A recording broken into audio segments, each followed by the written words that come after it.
Beliau satu-satunya wanita yang mendapatkan salam langsung daripada Allah Subhanahu wa taala. Kenapa demikian? Beliau wanita yang sangat istimewa. Tidak pernah terjadi di dunia seorang wanita yang setia kepada suaminya seperti Sayyidah Khadijah kepada Nabi Muhammad SAW. Pertama kali beliau kawin dengan Nabi Muhammad. Nabi Muhammad umurnya masih 25 tahun, belum diangkat menjadi Rasul. Maka apa yang diucapkan oleh Sayyidah Khadijah kepada Nabi Muhammad? Wahai Muhammad, engkau kini sudah menjadi suamiku. Maka mulai saat ini, rumahku ini rumahmu, hartaku hartamu, dan aku adalah budak perempuanmu. Beliau ucapkan yang semacam itu bukan cuma ucapan bualan, tapi dibuktikan semenjak beliau menjadi istri Nabi Muhammad, semua karirnya ditinggalkan, semuanya difokuskan kehidupannya hanya untuk Nabi Muhammad. Nabi Muhammad diberikan harta yang banyak, diberikan ini, sodakokan, dipinjamkan, silaturahmi, sampai ketika Nabi Muhammad diangkat menjadi seorang Nabi dan Rasul, beliau sudah tidak punya. Sampai suatu waktu di sela-sela dakwahnya Nabi Muhammad SAW, beliau pernah ketika masuk ke rumah Sayyidatuna Khadijah, Sayyidah Khadijah sedang menyusui Sayyidah Fatimah.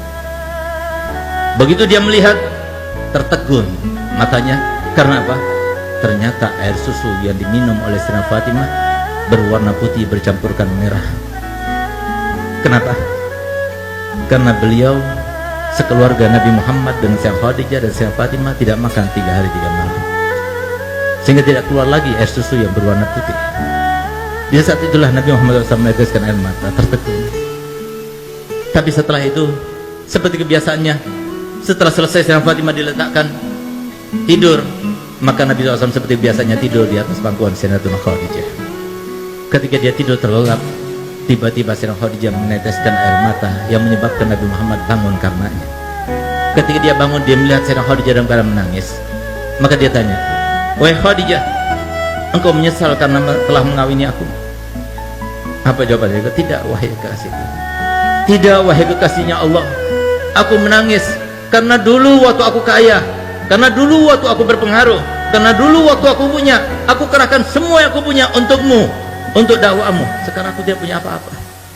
Aku ingin membantumu, aku tidak punya apa-apa.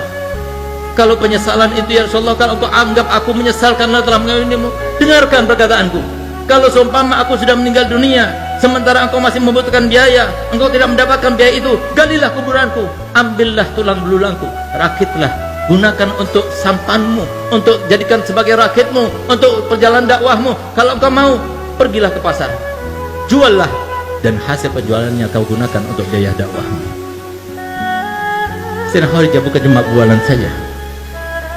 Sampai detik-detik akhir umurnya, ketika beliau dalam keadaan sakaratul maut, yang bahkan beliau tersenyum pun sudah tidak bisa, yang dengan kesaksian Nabi Muhammad dan sumpahnya Nabi Muhammad, "Demi Allah, seumur hidupku aku tidak pernah melihat Sayyidah Khadijah melakukan suatu tindakan, mengucapkan suatu ucapan yang membuat hatiku risau dan galau karenanya.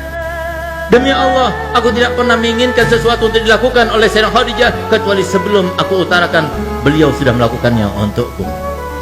Beliaulah ketika beliau dalam keadaan menanggung rasa sakit yang luar biasa ketika sakaratul maut, maka beliau meneteskan air mata di depan Sayyidatuna Fatimah dan Sayyidatuna Ummu Kulsum yang hanya berduaan yang menjaganya Sayyidah Khadijah. Di saat itulah ketika melihat tetesan air mata, maka Sayyidah Fatimah berkata kepada ibundanya, "Ibu, engkau merasakan sakit karena sakitmu?" "Tidak, tapi aku menangis karena memikirkan ayahmu. Kalau aku sudah meninggal, siapa akan masakan untuk ayahmu? Siapa akan mencucikan baju untuk ayahmu? Siapa akan menyenangkan hati ayahmu? Siapa akan menghilangkan gundah ayahmu?" Maka Sayyidah Fatimah berkata, "Ibu, semua yang kau lakukan, aku akan melakukannya untuk ayahmu." Subhanallah, sehingga pantas Sayyidah Fatimah dijuluki oleh ayahnya Ummu Abiha, ibu dari ayahnya sendiri. Setelah Sayyidah Khadijah meninggal dunia, semua yang dilakukan oleh Sayyidah Khadijah, semuanya dilakukan oleh Sayyidah Fatimah. Subhanallah, di saat-saat beliau sedang berkeluh kesah semacam itu, tiba-tiba terdengar suara ketukan yang sangat halus, tidak keras, tidak mengagetkan mereka.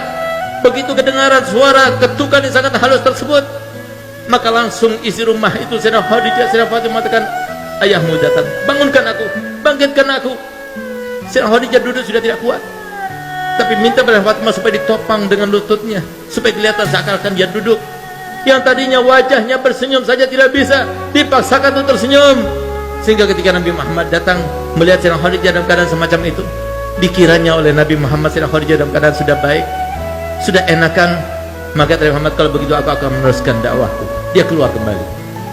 Setelah keluar beberapa langkah ke depan, tiba-tiba Sayyidah Fatimah membuka lagi pintunya dan memanggilnya, Abah, Abah, ibu sudah meninggal dunia.